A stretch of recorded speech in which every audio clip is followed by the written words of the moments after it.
4장 7절까지 우리 다 같이 한 목소리로 이 약속의 말씀 봉독하시겠습니다. 여호와의 말씀에 시온에 따라 노래하고 기뻐하라. 이는 내가 와서 내 가운데에 머물 것임이라. 그날에 많은 나라가 여호와께 속하여 내 백성이 될 것이요 나는 내 가운데에 머물리라. 내가 만군의 여호와께서 나를 내게 보내신 줄 알리라. 여호와께서 장차 유다를 거룩한 땅에서 자기 소유를 삼으시고 다시 예루살렘을 택하시리니 모든 육체가 여호와 앞에서 잠잠할 것은 여호와께서 그의 거룩한 처소에서 일어나심이니라 하라 하더라. 대제사장 여호수아는 여호와의 천사 앞에 있고 사탄은 그의 오른쪽에 서서 그를 대적하는 것을 여호와께서 내게 보이시니라. 여호와께서 사탄에게 이르시되 사탄아, 여호와께서 너를 책망하노라. 예루살렘을 택한 여호와께서 너를 책망하노라. 이는 불에서 꺼낸 그슬린 나무가 아니냐 하실 때에 여호수아가 더러운 옷을 입고 천사 앞에 서 있는지라. 여호와께서 자기 앞에 선 자들에게 명령하사 그 더러운 옷을 벗기라 하시고 또 여호수아에게 이르시되 내가 네 죄악을 제거하여 버렸으니 내게 아름다운 옷을 입히리라 하시기로 내가 말하되 정결한 관을 그의 머리에 씌우소서 하매 곧 정결한 관을 그 머리에 씌우며 옷을 입히고 여호와의 천사는 곁에 섰더라. 여호와의 천사가 여호수아에게 증언하여 이르되 만군의 여호와의 말씀에 내가 만일 내 도를 행하며 내 규례를 지키면 내가 내 집을 다스릴 것이요 내 뜰을 지킬 것이며 내가 또 너로 여기 섰는 자들 가운데에 왕래하게 하리라. 대제사장 여호수아야, 너와 내 앞에 앉은 내 동료들은 내 말을 들을 것이니라. 이들은 예표의 사람들이라. 내가 내 종 싹을 나게 하리라. 만군의 여호와가 말하노라. 내가 너 여호수아 앞에 세운 돌을 보라. 한 돌에 7 눈이 있느니라. 내가 거기에 새길 것을 새기며 이 땅의 죄악을 하루에 제거하리라. 만군의 여호와가 말하노라. 그날에 너희가 각각 포도나무와 무화과 나무 아래로 서로 초대하리라 하셨느니라. 내가 말하던 천사가 다시 와서 나를 깨우니 마치 자는 사람이 잠에서 깨어난 것 같더라.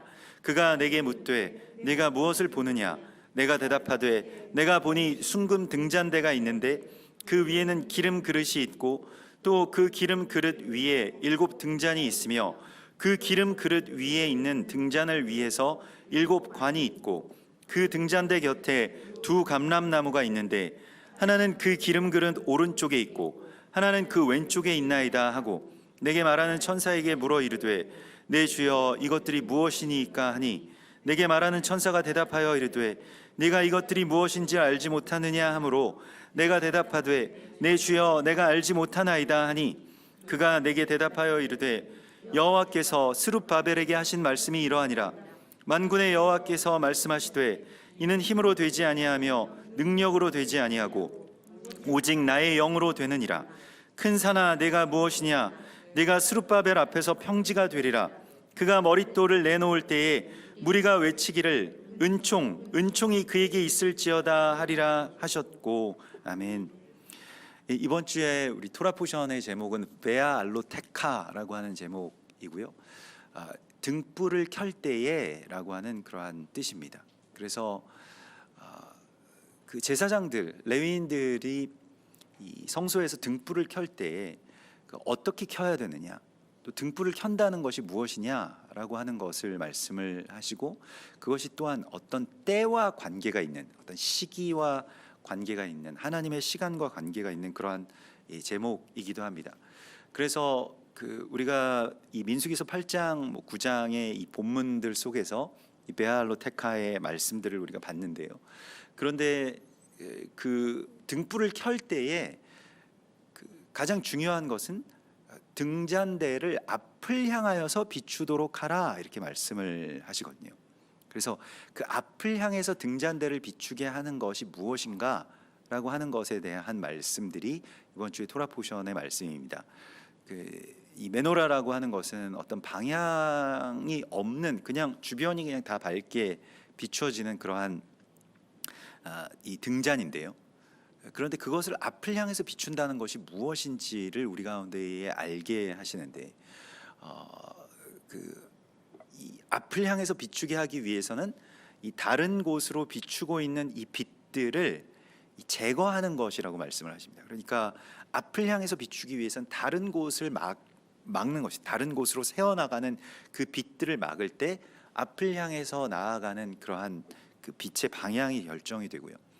또한 하나님께서 앞이라고 하신 곳이 어디냐, 또 그게 그 하나님께서 정하시는 어떤 방향이라고 할 수가 있겠는데, 뭐 우리가 이 성경 전체에서 우리가 어디를 향해서 나아가고 있는지에 대한 방향을 모르면 각자가 그냥 그 나름의 방향을 앞이라고 생각하면서 달려가기 시작합니다. 그리고 그곳을 향해서 비추기 시작하죠.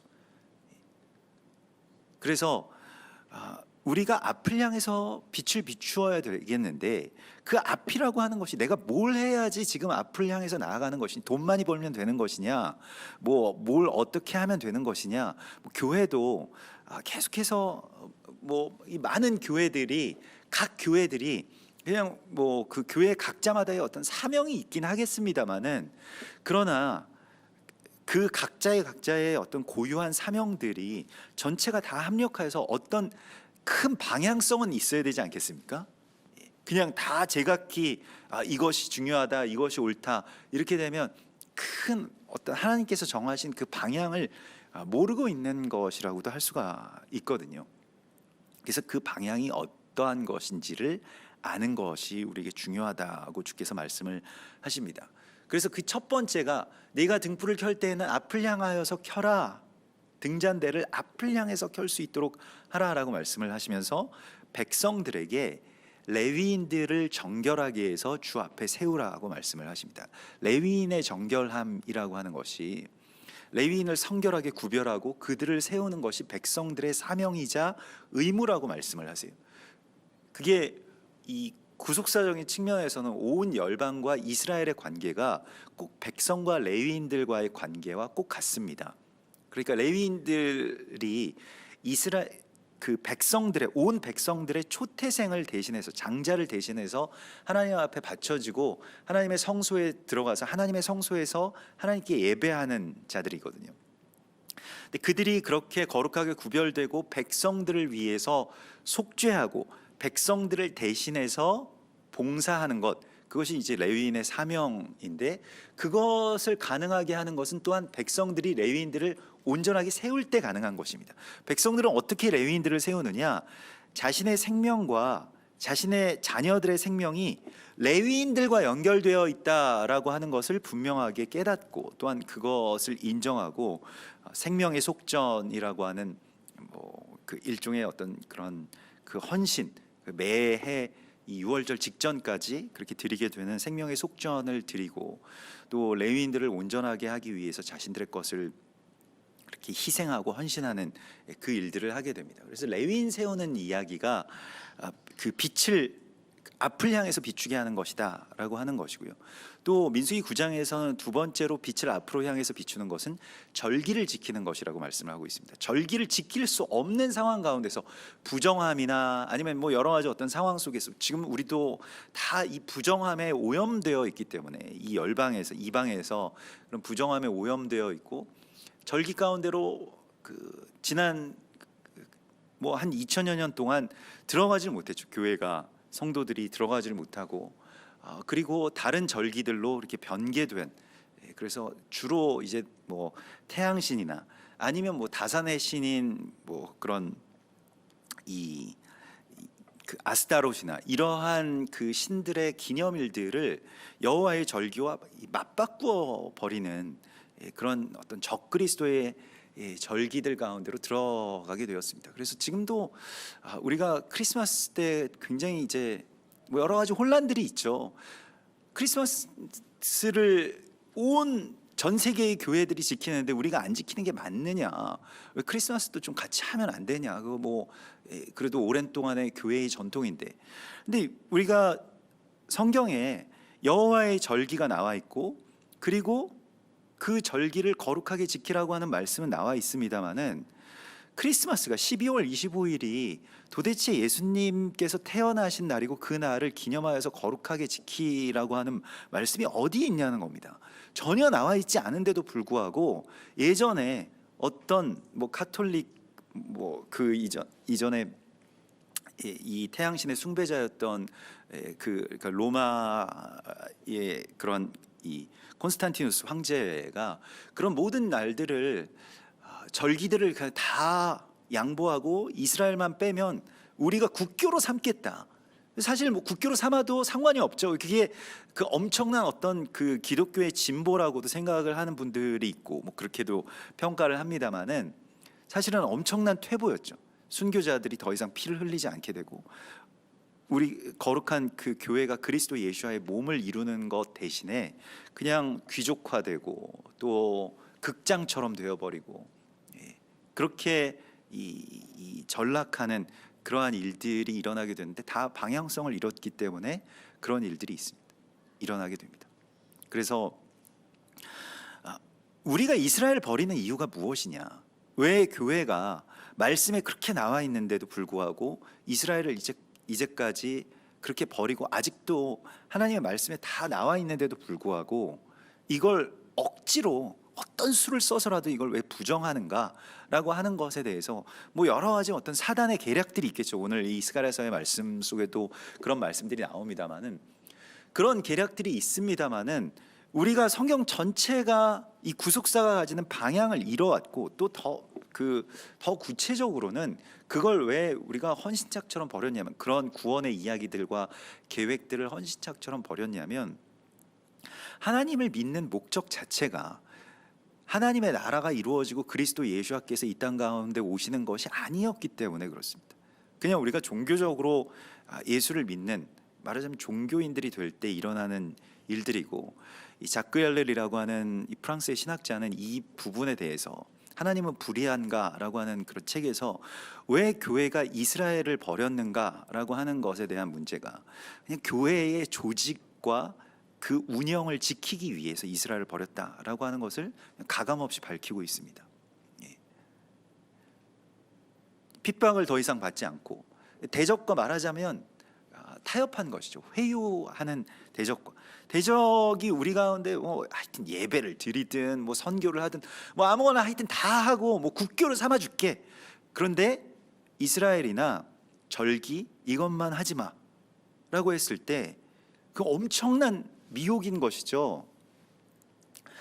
사람들이 희생당하고 뭐 고난당하고 이런 거 대가를 지불하고 이스라엘 회복을 위해서 우리가 나서야 된다.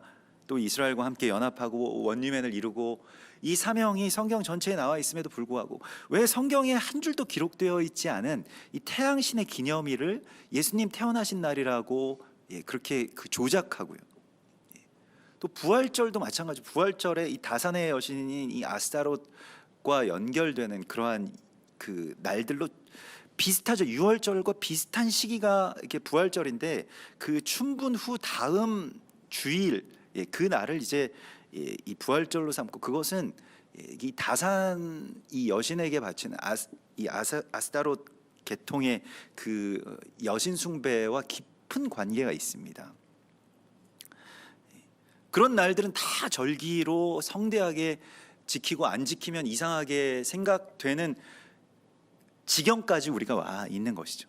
근데 성경에는 안식일과 더불어서 이 3대 절기, 뭐 7대 절기, 여호와의 절기라고 불리워지는 이 유월절, 오순절, 초막절 이 절기들을 하나님의 절기들이 다 나와 있음에도 불구하고 그것을 우리가 하나님의 말씀대로 지키지 않는다. 이건 뭐 우리가 유대교로 회귀하는 것이고 이건 이단성이 있다라고까지 말하는 그런 세대에 우리가 계속해서 속해 있고 살아가고 있지 않습니까? 이것의 방향성을 다시 바꾸는 일에 대해서 하나님 말씀하시고 있습니다.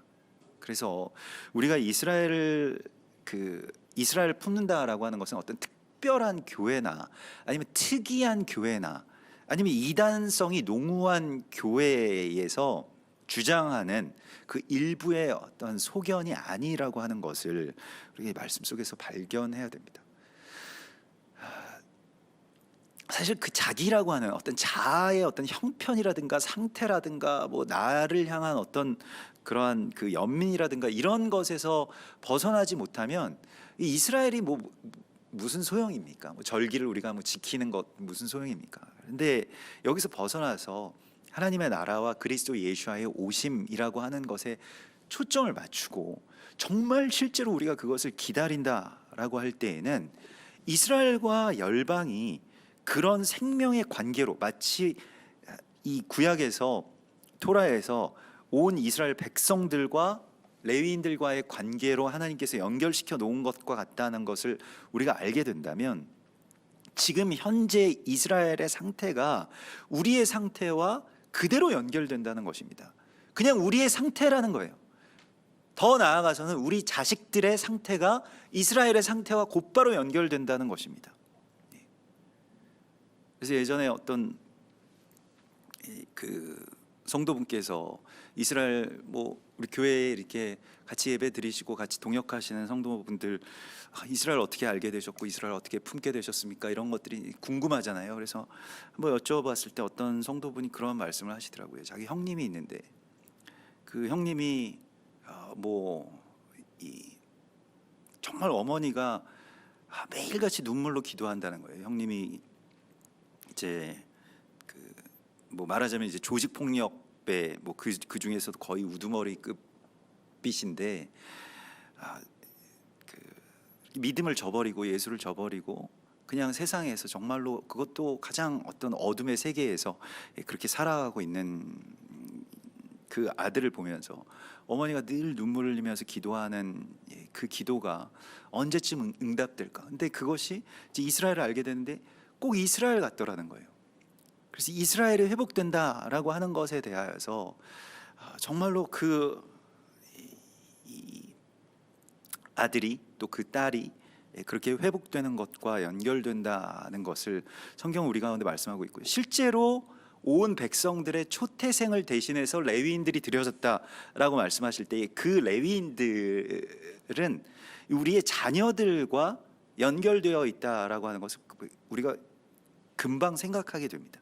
그러니까 우리가 우리의 자식들을 생각할 때 마음이 늘 이렇게 좀 짠하고 미안하고 어떻게 하면 더 잘해줄 수 있을까? 어떻게 하면 이 아이를 더 잘 살릴 수 있을까라고 생각을 하지 않습니까? 어떻게 하면 잘 키우고 교육하고 잘 먹이고 또 하나님을 어떻게 하면 잘 믿게 할 수 있을까? 이런 생각을 하지 않습니까? 이것을 레위인들, 그러니까 곧 이스라엘을 향한 그 마음을 그대로 품으라는 것입니다. 그래야 자녀들의 회복도 있다는 거예요.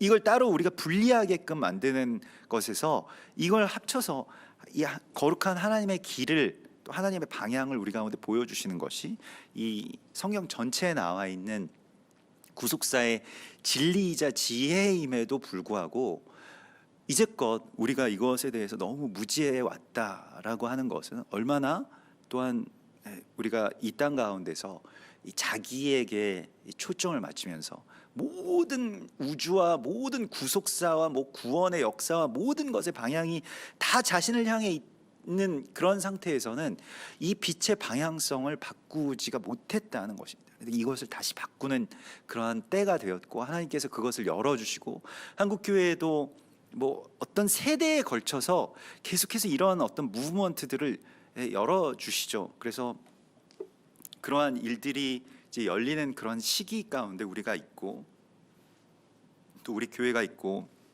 우리 동역자들이 함께 그렇게 주님 앞으로 나아가고 있습니다. 그런데 여기에 대하여서 우리가 더 좀 힘을 내라고 하나님께서 오늘 우리 가운데 말씀하시고 있는 것입니다.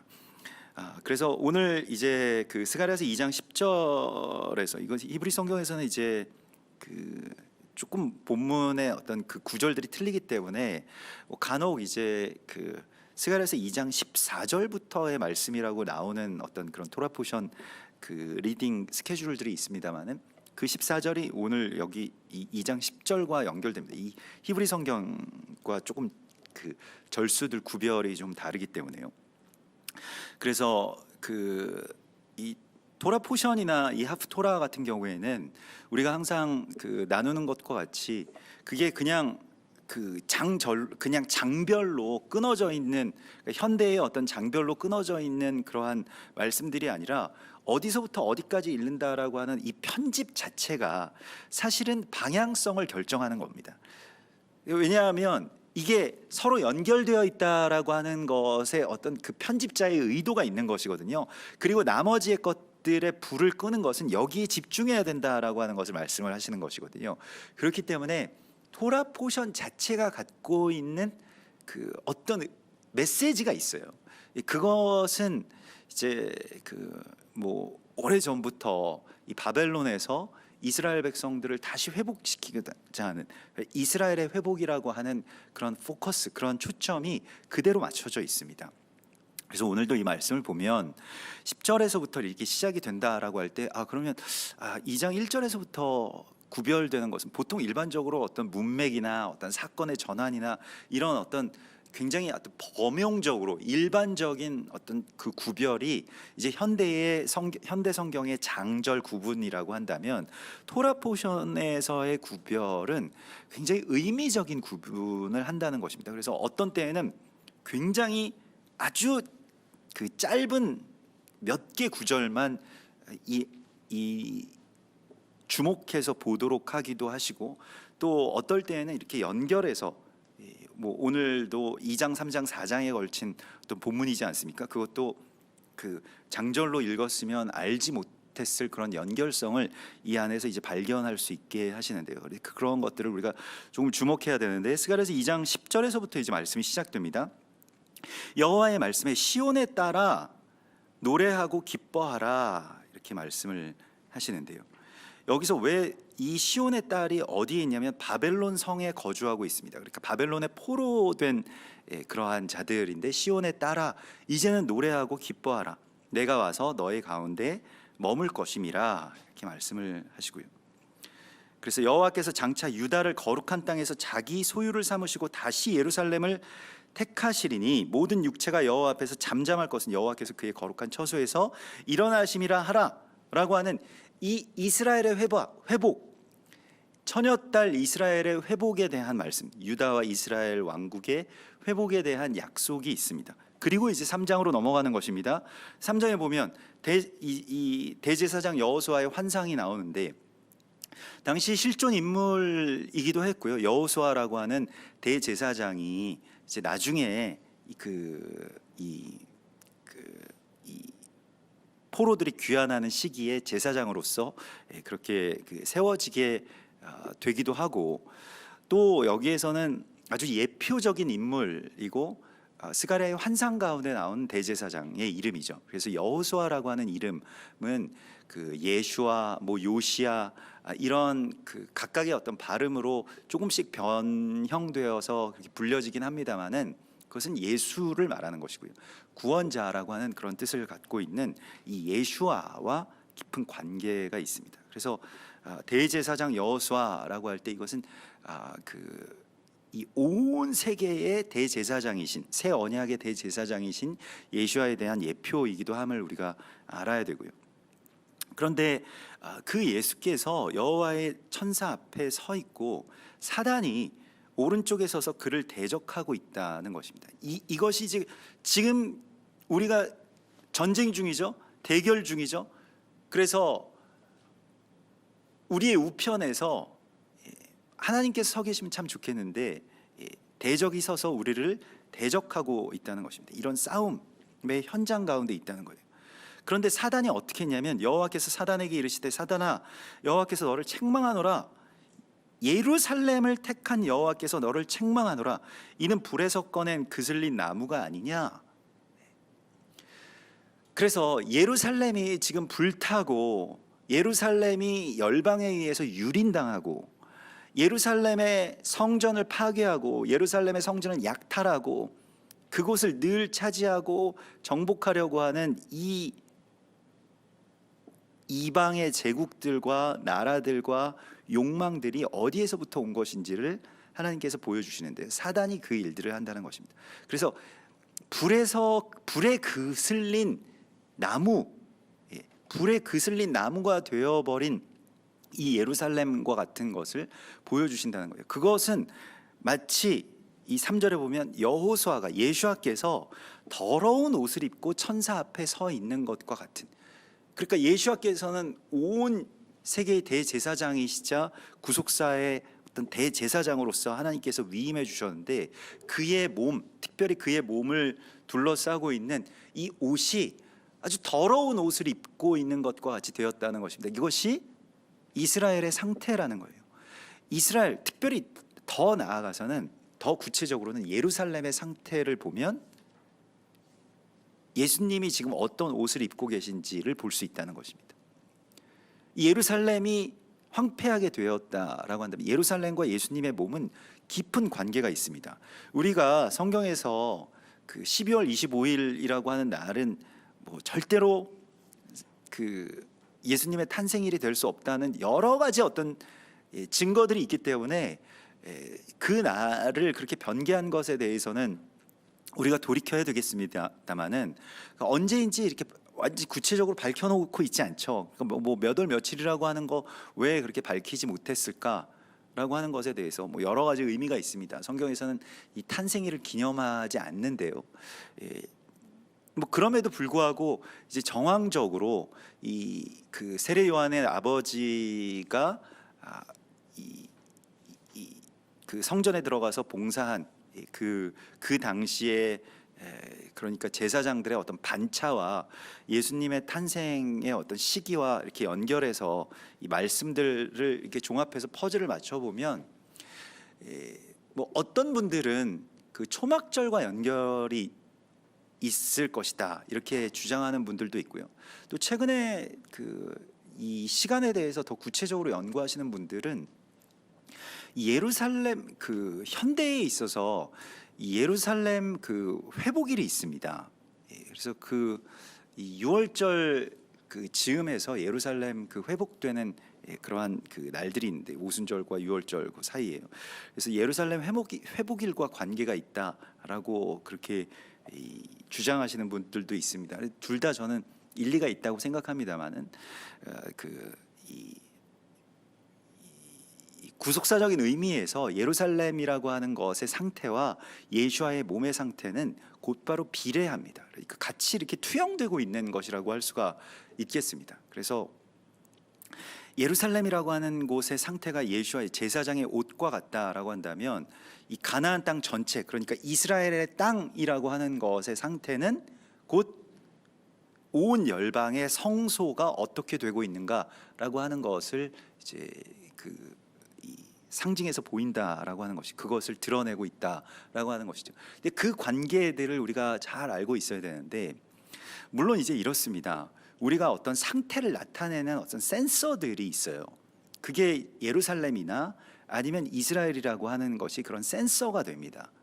그런데 우리도 이렇게 생각을 해보면 뭐 내가 열이 오르는데 열을 내리기 위해서 온도계를 얼음통에다가 집어넣으면 물론 뭐 온도 센서가 떨어지겠죠. 그래서 열이 이제 낮아졌구나. 그럼 나는 나았나? 나은 것은 아닙니다. 몸 전체에 실체가 있기 때문에 그렇죠. 그러니까 온 열방이 돌이키고 복음이 땅끝까지 전해지고 이방의 충만함이 이루어져야 예루살렘이 회복되는 것이지 예루살렘의 제3성전을 건설한다고 해서 열방이 회복되는 일이 일어나는 것은 아닙니다. 물론 어떤 서로에게 이것은 뭐 기계적으로 연결된 것이 아니라 유기적으로 연결되어 있기 때문에 서로에게 영향이 있겠죠. 그래서 이스라엘의 회복이라고 하는 것을 우리가 위해서 거기에 방향성을 두고 있다면 열방의 충만함, 온 이방에 대한 선교 여기에 또 더 힘을 많이 써야 됩니다. 그래야 이스라엘 회복될 거 아닙니까? 반대로 이스라엘 열방 선교에 대해서 온통 관심이 있는 또 거기에 대한 사명을 받았다라고 한다면 이스라엘의 회복에 대하여서 더 힘을 쏟아야 되겠죠.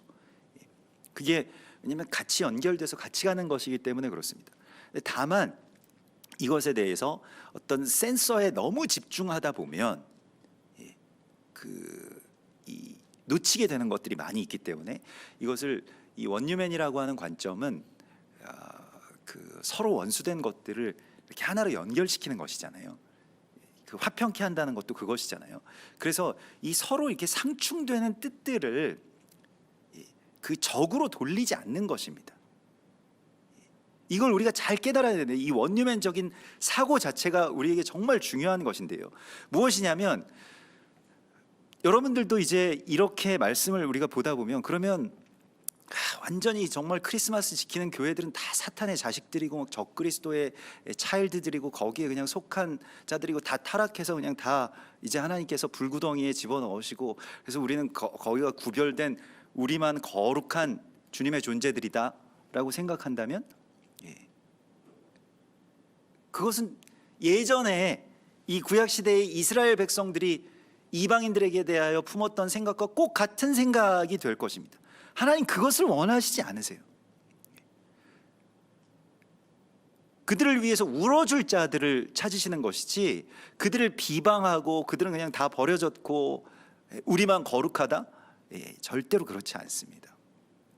그래서 같이 품고 애통하고 내 아들이 나의 형제가 그렇게 되었다라고 한다면 내가 그냥 포기할 것입니까? 끝까지 그래도 어떻게든 살려내려고 주님 앞에 부르짖을 것입니다. 이 사람을 주님께서 찾으시는 것이죠. 마찬가지로 교회가 오늘날에 많이 타락했다. 그래서 WCC처럼 굉장히 이 혼합주의적인 것들이 많이 들어오고 이스라엘에 대해서 다 거부하고 그래서 교회가 굉장히 악하게 가고 있다라고 할 때 그냥 거기를 등지면 끝나는 이야기가 아니라는 것입니다. 우리가 다 거기서 나왔고 그 뿌리가 있고 그래서 그러면 우리도 다시 그곳으로 돌아갈 것이냐? 그렇지는 않습니다만은 그러나 위에서 기도해야 되고 원수가 되어서는 안 된다는 거예요. 물론 거기에 여러 가지 어떤 악함의 요소들이 있지만 그러나 중요한 것은 그럼에도 불구하고 어떤 한두 가지의 소망을 하나님께서 찾아내셔서 그걸 발견하고 그것을 통해서 하나님 회복시키실 것에 대해서 우리가 기대해야지 이 변호인이 오히려 참소하게 되면 게임은 그냥 끝나고 그 재판은 그냥 끝나버립니다. 우리는 변호인의 사명을 갖고 있거든요. 근데 변호인이 자꾸 뭘 이렇게 판단하고 정죄하고 비방하고 하게 되면 정말 그게 사단이 제일 기뻐하는 일이 되겠죠.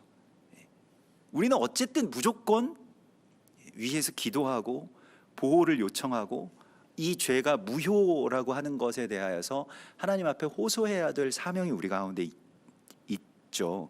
그렇기 때문에 이 여러 가지 이렇게 어떤 우리가 진리에 근접하고 또 하나님의 어떤 순결한 말씀들을 우리가 온전하게 받아들인다라고 할 때에 이 자고하거나 교만하거나 아니면 그것 때문에 다른 아직 더디 여기에 대해서 열리게 되는 교회나 사람들이나 더 나아가서 이스라엘에 대해서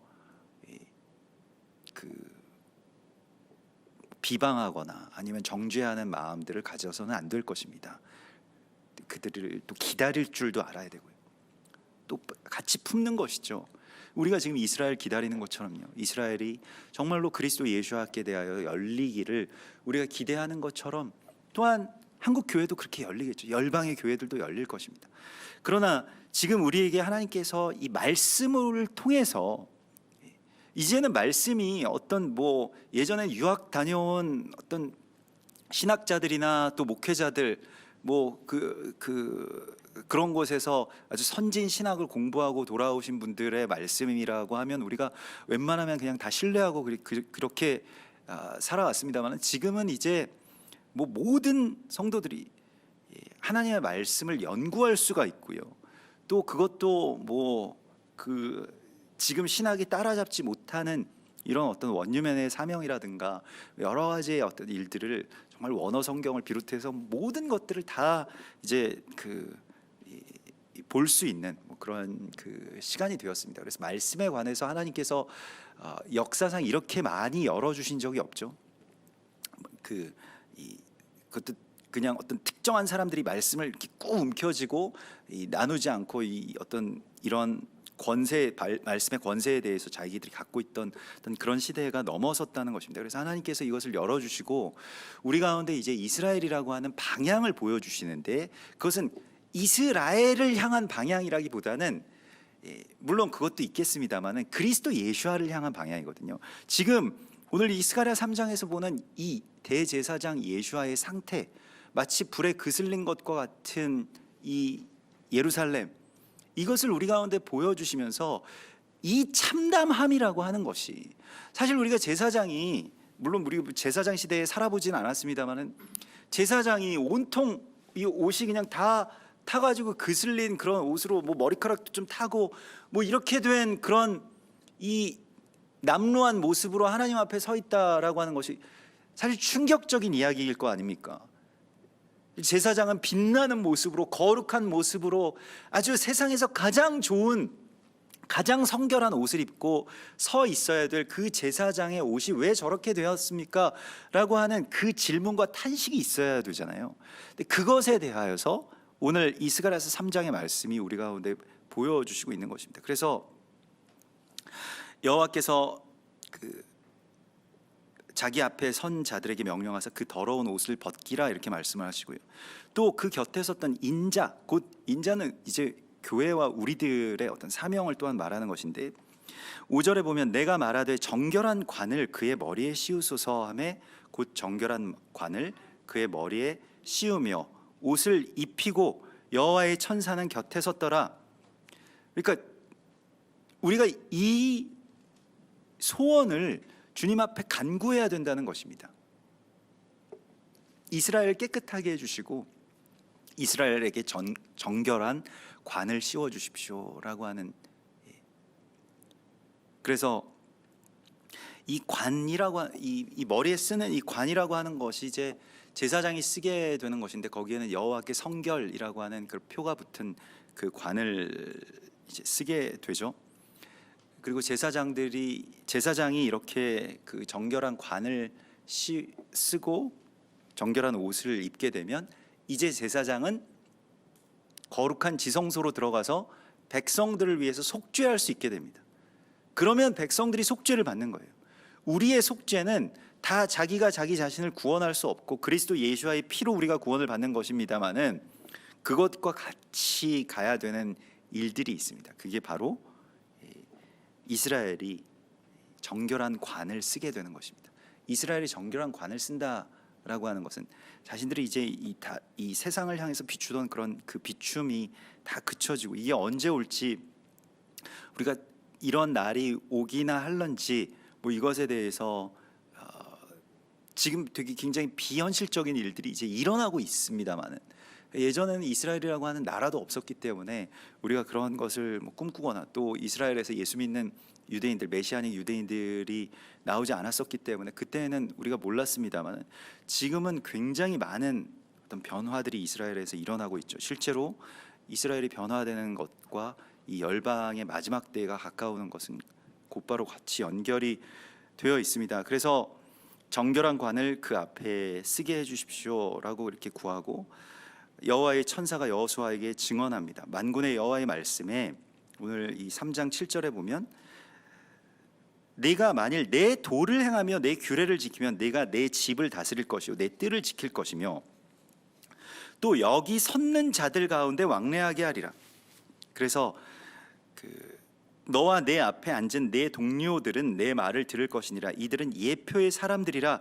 내가 내 종 싹을 나게 하리라. 여기서 싹이라고 이름을 받은, 또 그것을 나게 하리라고 할 때 이 연한 순이라고 하는 것이 바로 이 메시아를 뜻합니다. 여기서 이 싹을 ጼ마흐라고 하는데, 이 ጼ마흐는 메시아흐와 깊은 관계가 있는 그러한 그 단어가 됩니다. 그래서 싹이 나게 할 것이다, 그 연한 순이 나게 할 것이다라고 말씀을 하신 그 말씀과 이제 연결이 되고요. 그 말씀은 또 더 나아가서는 누가복음 21장에 보면 예수께서 어떤 한 무화과나무의 비유를 알려주시죠. 21장 30절에 보면 싹이 나면 너희가 보고 여름이 가까운 줄을 자연히 아나니, 이 무화과나무에서 연한 싹이 나기 시작하면 이와 같이 너희가 이런 일이 일어나는 것을 보거든 하나님의 나라가 가까이 온 줄 알라.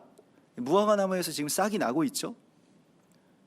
뭐 꽃도 피고 열매를 맺을 어떤 그런 지경까지도 간 것 같습니다만은, 뭐 어떤 면에서 보면, 그냥 전체적인 면에서 보면 아직 그 나무에서 이제 싹이 나오는 어떤 그런 단계가 되었다는 것입니다. 무화과나무는 이스라엘을 상징하죠. 전통적으로 이스라엘 무화과 나무 아래에 있을 때 내가 너를 보았느냐 나단에게 이렇게 말씀하셨을 때 그 무화과 나무가 바로 그 이스라엘을 뜻하고, 그래서 그 거기서 싹이 나올 것이다 이렇게 말씀을 하시고 있습니다.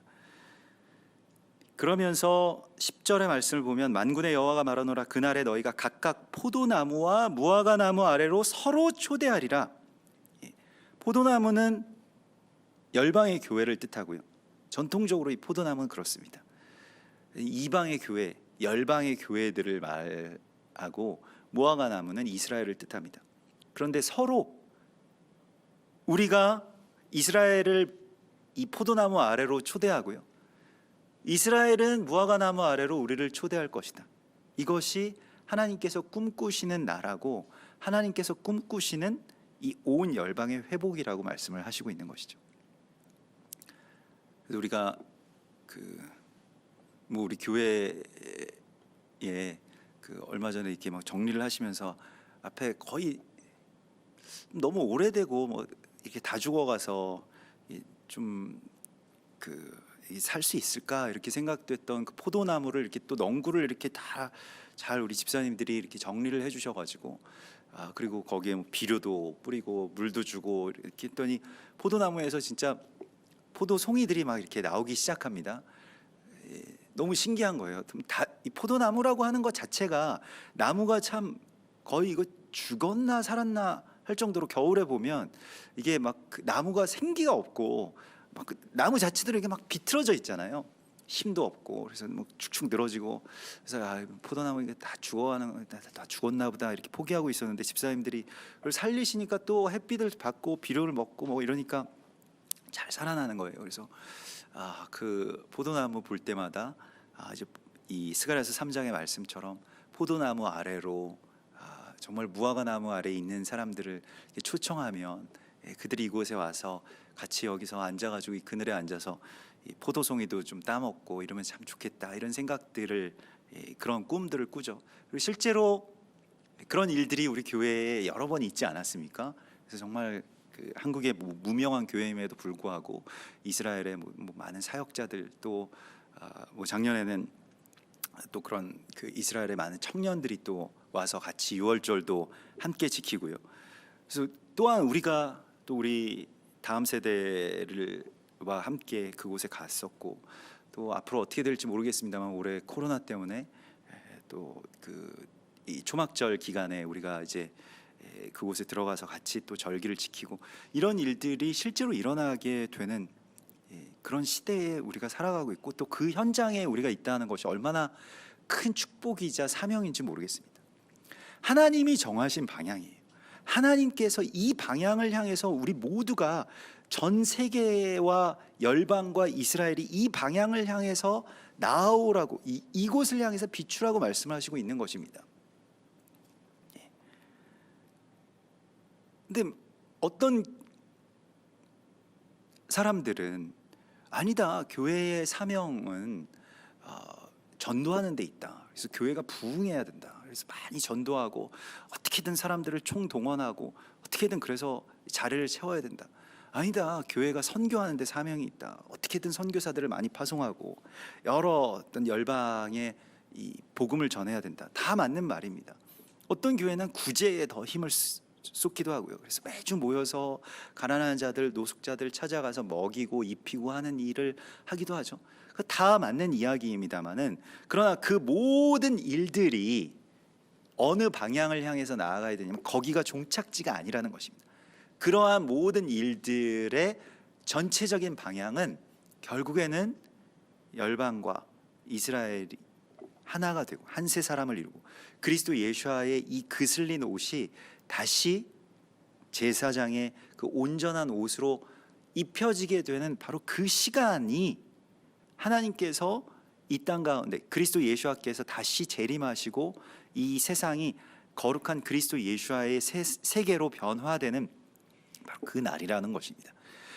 이 전체적인 방향을 잃게 되면 이 궁극적인 그 목적지를 잃게 되면 아무 곳으로나 막 다니게 되는데 거기가 그냥 종착지인 줄 알고 그렇게 사역하고 그렇게 살아가게 된다는 것입니다. 거기가 아니라고 말씀을 하십니다. 그래서 그 방향을 향해서 나오라고 말씀을 하시고요. 그래서 오늘 결론적으로 스가랴서 4장의 말씀, 4장 그 1절에서부터 7절까지 보면 이제 천사가 다시 와서 나를 깨우니 마치 자는 사람이 잠에서 깨어난 것 같더라. 다시 이제 어떤 잠에서 깨어난다라고 하는 것은 일종의 각성이죠. 이 각성을 뭐 다른 말로는 부흥이라고도 이야기를 하기도 하고, 성령이 강림하시면 우리 가운데서 일어나는 일입니다. 마치 잠에서 깨어난 것과 같이 무언가 우리가 깨닫게 되고 움직이게 되는 그런 시간이 되는데, 그때 주께서 우리에게 물으십니다. 네가 무엇을 보느냐? 내가 대답하되 내가 보니 순금 등잔대가 있는데, 이제 메노라, 이것이 이제 이번 주에 이 베알로테카와 연결되는 말씀이죠.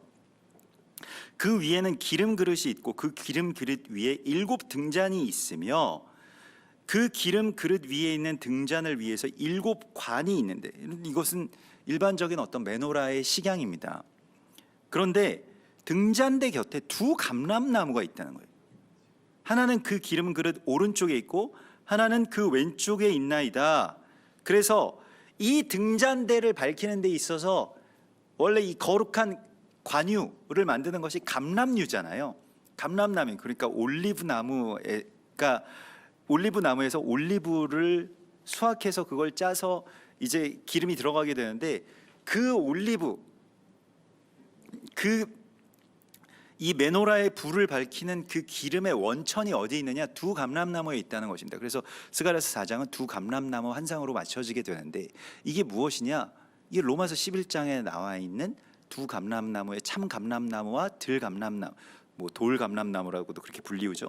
그래서 이 감람나무에 대한 이야기이고, 이것은 기름 부음 받은 자 둘이니, 오늘 14절에 보면 주 앞에 서 있는 자더라 하더라 이렇게 되어 있습니다. 그래서 이 감람나무를 이짜르라고 하는데요. 이 그 부흥의 기름, 또 곡식의 새 기름, 이것과 관련이 되어 있습니다. 그래서 로마서 11장에 2 감람나무, 참 감람나무와 돌 감람나무의 이야기가 나오고, 가지 얼마가 꺾여서 참 감람나무의 가지가 꺾이는 일이 왜 일어난 것이냐? 돌 감람나무가 참 감람나무와 연결되게 하기 위해서 하나님께서 그렇게 연결하셨다라고 말씀을 하시고, 그것이 접붙임이 되어서 참 감람나무 뿌리의 진액을 함께 받는 자가 되었다라고 말씀을 하시죠. 여호수아와 스룹바벨이라고 하는 이 여호수아는 제사장, 스룹바벨은 그 왕을 뜻하는데요.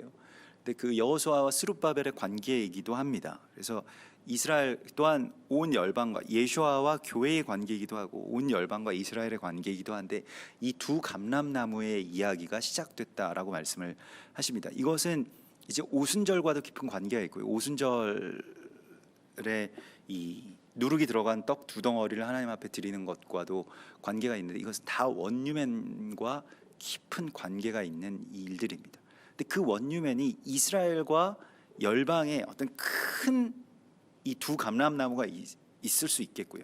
또 우리 안에서도 이 원유맨의 이야기가 있을 수 있겠죠. 뭐 한국과 일본도 사실은 이 서로 원수되었던 자들이기 때문에 둘이 합쳐지는 것과 이스라엘이 열방과 합쳐지는 것은, 그 화해하고 회복하는 것은 또 같은 이야기입니다. 그래서 일본을 위해서 더 많이 기도해야 되고요. 우리가 지난 그 주 샤밧에서도 이 샬롬교회 최영도 목사님 오셔서 같이 그런 말씀들을 나눠주셨습니다만은, 일본의 상태에 대해서 우리가 더 애통해하고 주목하고 또 위에서 좀 기도해야 됩니다. 일본은 우리보다 더 심각하죠. 뭐 한국 교회도 지금 이렇게 쇠락기에 들어갔다라고 합니다만, 일본은 뭐 꽃도 피워보지 못하고 너무 그 우상 숭배가 심하기 때문에요. 왜 또 거기에 그런 귀신들이 일본을 다 장악하고 있을까라고 하는 것에 대해서도 좀 생각을 해야 됩니다. 일본이 깨어나고 그 땅끝의 백성들이 우리와 함께 연합하고 또 다시 이스라엘 향해서 나아가는 것이 정말로 우리에게 중요한 일이거든요. 그래서 이 일들이 금방 이루어지지 않을까? 제가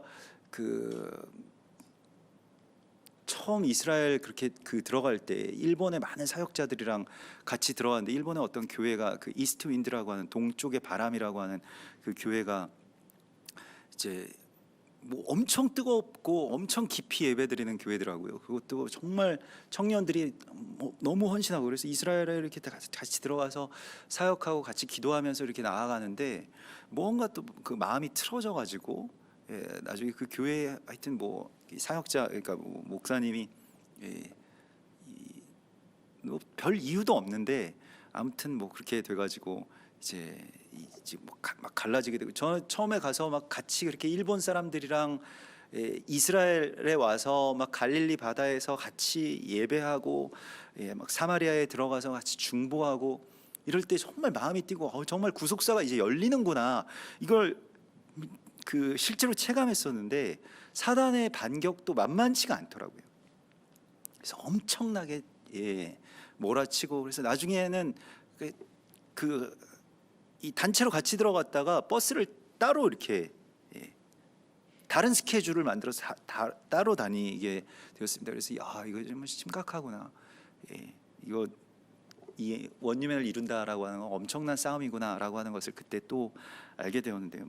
나중에 또 안타깝게도 그 교회 자체가 아마 없어진 걸로 알고 있습니다. 뭐 사역자 그러니까 뭐 여러 가지 어떤 문제들 때문에 그 교회 자체가 없어졌다 그래서 너무 마음이 안타깝고, 원유맨 사명이라고 하는 것을 정말 우리가 뭐 기쁜 마음으로 이 사명을 우리가 받아들이지만 또 이것을 성취해 나가는 데에는 지난 2000년 동안의 어떤 이 일들을 되돌리는 것이 그렇게 쉽겠습니까? 하루아침에 이렇게 이루어지겠습니까? 여러 가지 어떤 어려움들이 있겠죠.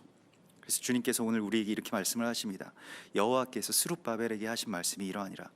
이는 힘으로 되지 아니하고 능으로 되지 아니하며 오직 나의 영으로 되느니라. 큰 산아, 네가 스룹바벨 앞에서 평지가 되리라. 네가 무엇이냐? 여기서 큰 산이라고 말하는 것은 그 당시에는 바벨론 제국을 말하는 것이고요. 오늘날에는 이것이 이 원유맨을 가로막는 그 어떤 세계의 어떤 질서나 교리나 뭐 이런 것이라고도 할 수 있겠는데, 그것이 다 낮아지고 평지가 될 것이다. 그래서 하나님께서 이 일을 이루실 것이고요, 성령께서 이 일을 이루어 주시는 그런 시간이 열리게 될 것이라고 주께서 말씀하십니다. 우리가 주님 의지하고 또 이러한 주님의 이 거룩한 방향을 향해서 나아가는 일에 정말 더 힘을 내고 또 새 힘을 주시는 성령의 은총을 기대하라고 주께서 말씀하십니다. 우리 같이 기도하겠습니다.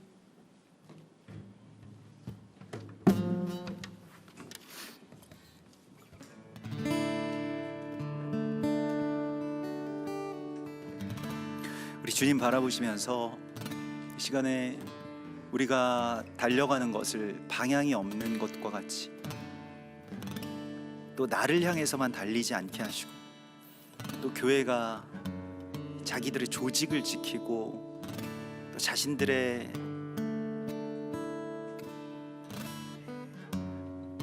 것을 위해서만 사역하지 않게 하시고, 오직 주님의 나라 그리스도 예수와의 다시 오심을 예비하고 서로의 마음이 돌이켜지게 하는 그런 거룩한 사명 가운데로 나아갈 수 있게 해달라고 소망하시면서 같이 기도하고, 이스라엘 또 열방 이 하나됨을 위하여서 하나님께서 우리 한세사람 교회를 세우셨습니다. 우리가 이 사명 가운데 있고 또 연약하지만은 주님께서 주시는 힘으로 주의 일을 온전히 잘 감당할 수 있게 해달라고, 더 많은 주님의 사명을 감당할 수 있게 해달라고 우리 소망하시면서 이 시간 주신 말씀을 붙들면서 같이 기도하겠습니다. 아버지여, 아버지여, 아버지여, 알렐라와 스카나벨레코 알레카바, 아버지여, 아바바바바바바바바,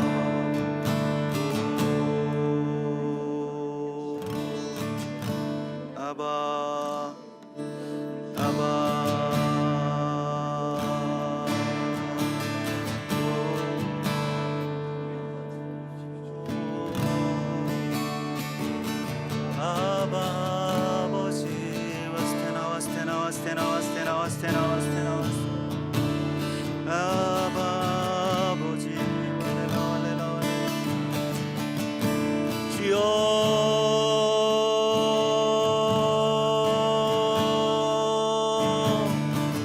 주의 길을 온전케 하소서.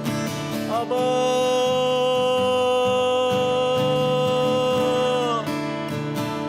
아바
주여 무너진 성읍을 다시 세우소서. 주여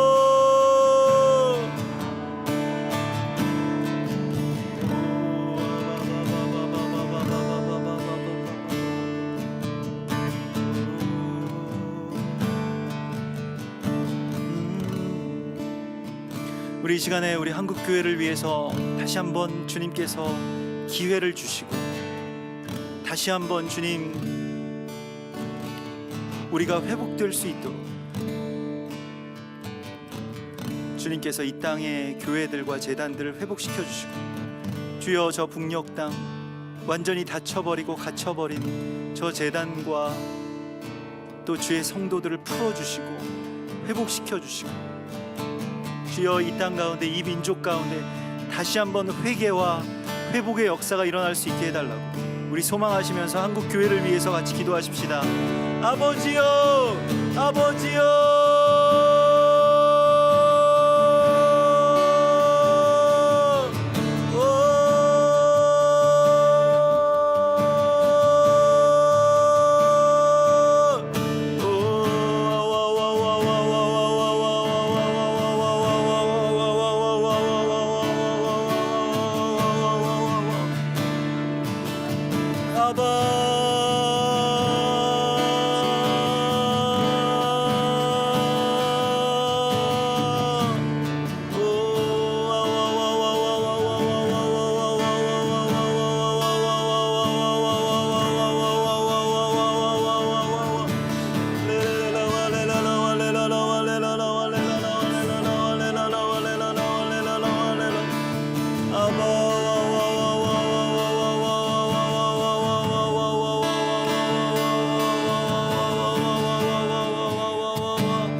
재단들을 온전케 하소서.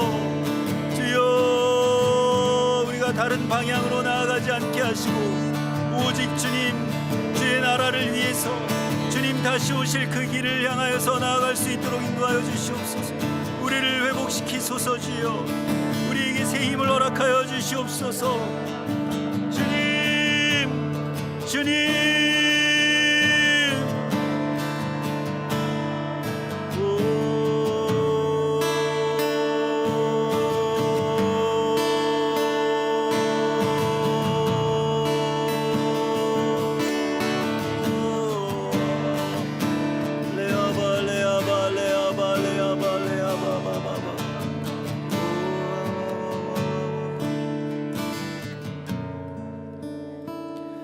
또한 우리 이 시간에 일본을 위해서 또 일본의 교회들을 위해서 우리 이 시간 같이 기도하고 또 정말로 죽어가는 저 일본 땅이 다시 살아날 수 있게 해달라고, 또한 우리와 계속해서 원수 맺게 하는 이 사단의 이간질 가운데 우리가 휘둘리지 않게 하시고, 일본을 미워하는 것이 애국이라고 가르치는,